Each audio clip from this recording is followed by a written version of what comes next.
What up, everybody? Welcome back to another movie review. Today we are talking about 1960s Ocean's 11. I just recently did the more modern one with George Clooney, Brad Pitt, Matt Damon, but this OG one, whew, it's such a time capsule, right? It just is so 1960s, but it's also just cool. Like, I've been in Vegas probably back in 21, and it's just so modern now. The Sphere, you know, all the tall buildings, the lights, everything's amazing. And Vegas was always kind of like that, but it used to just be one road and one strip kind of thing, in or out of town. And it was only a couple of casinos and a couple of resorts type thing. And people used to wear a suit and tie everywhere they went. And they were smoking cigarettes indoors. And, you know, it's just such a vibe, this movie. And just seeing the 1960s Vegas Strip is so cool. And, you know, the crew, the absolute crew. This Ocean's 11 is a sharp-looking group of men. I do love the 2001 one with George Clooney. And that group is a completely different group, and I love that group for completely different reasons. But I love that group from 1 to 11, you know what I'm saying? Where this group, I don't know every single one of these guys like I do in the Ocean's, you know, more modern ones.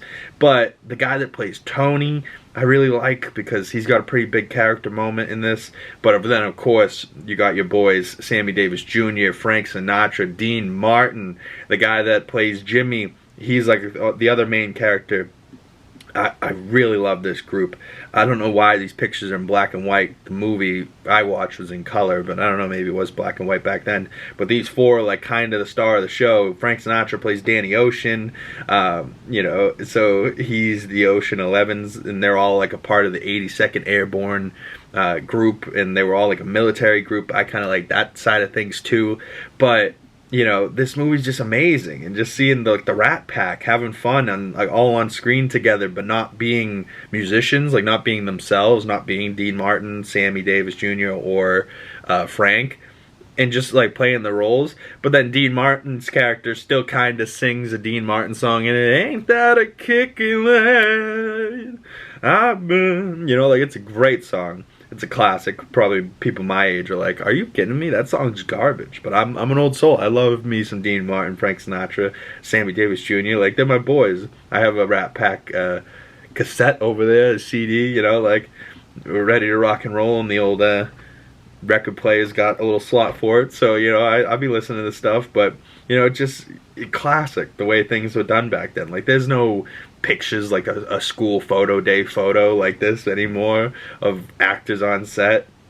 Like, this is so 1960s.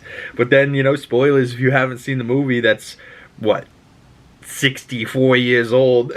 get your head out of your ace. But the ending is so heartbreaking. Poor Tony's character dies right as soon as they accomplish the heist, right? And they rob all 5 casinos all at once on New Year's Eve night, and they get it done, and they're like trying to get out of there unscathed, and Tony has a heart attack in the middle of the street and dies. And it's like, oh, it's not even like oh, we got caught and shot, oh, we got caught up with the police. It's just a natural life thing, you know. His heart just couldn't handle the stress that he had been going through all night, hooking up the cage and the alarms, you know, switching the alarms. He was like the electrician, so he was like the main part of the whole thing. Everyone else had to play their role too, but he was like the main piece that was unlocking the code so that they could get all the cash. And he dies, and then they come up with the plan. They're like, all right, well, his body needs to come back, and his ex-wife's going to come back and bring it to San Francisco. And then the guy at the mortuary convinces the widow to now have the ceremony right there in Vegas. So they all go to the ceremony, and they're like, okay, and Duke Santos is like trying to screw them over with the money, and it's like, oh my god, what's gonna happen? And then they're sitting there at the funeral, and they go, what's that noise? And they're like, oh, the body's being cremated right now. And it's like, oh. So in this one, they don't even win. They don't even get away with it. But like, no one gets the money. It's the greatest heist that's ever been done in Vegas, and one of the biggest jobs ever.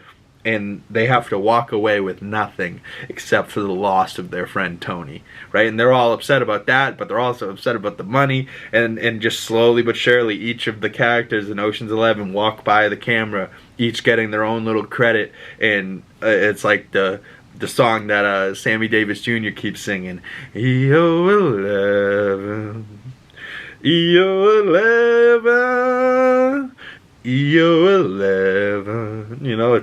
I have no idea what that is, but it must have been just something they started singing. They were like, well, we're Ocean's 11, EO11, you know, and it's just one of those things. They could make anything into a song back then and have a good time and it actually sound good. But I couldn't believe I got all the way to the end, and I was watching it again. I was like, damn, how does this end? And I was like, oh, the cremated body. How could I forget? No one gets the money. They all just walk off into the sunset, not happy, not victorious, and that's just the way the game goes sometimes. A heist can work out every way you want it to go, and finishing the heist is just as hard, you know? Damn. But I gave this movie 3 out of 5 stars, about a 6 out of 10. I really enjoy this movie. I really enjoy the Rat Pack in general, between Frank, Dean, and Sammy Davis Jr. Oof, just a legendary trio of gentlemen. And just seeing Vegas, like, just in the classic Vegas in the 60s, is just iconic and such a time capsule of a movie. And if you are into heist movies or the Rat Pack, or you just want to see 1960s Vegas, you know, I definitely recommend this movie. Comment below if you have any more recommendations for me to send my way. I think that's a review. Talk to you guys soon. Like, comment, subscribe, hit that bell so you don't miss future movie reviews. Comically Boston's coming out every Monday, after shows for X-Men 97 right now. And stay tuned for more, because we got more movie reviews coming your way. Thank you guys for watching, and I'll see you beautiful people in the next video.